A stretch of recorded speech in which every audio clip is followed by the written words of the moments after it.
ससुर जी के ऊंची महलिया ना लगई हवना बायार तनिक अरे ना लगई हवना बायार तनिक अरे धीरे धीरे बेनिया डोला महु मोरे राजा या सिला गरमी के महीनावाना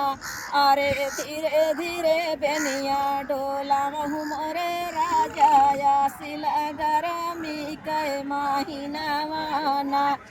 असिल गरमी के महीनावाना माया सुमय अंगने वाहिनी धरावा जवा यारे वाहिनी धरावा जवा माया सुमय अंगने वाहिनी धरावा जवा वाहिनी धरावा जवा चुरुग बेनिया बोलैला गई मोर सरमिया चुरुग बेनिया डोलैला गई मोर सरमिया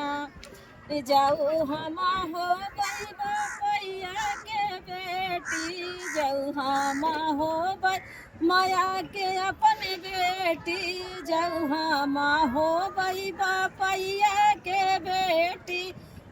जाऊ हम हो गई मायरिया के बेटी घरवा में एसी लगावऊ बाई ठई नहीं दे बाई ठई नहीं दे हो अरे घरवा में एसी लगावऊ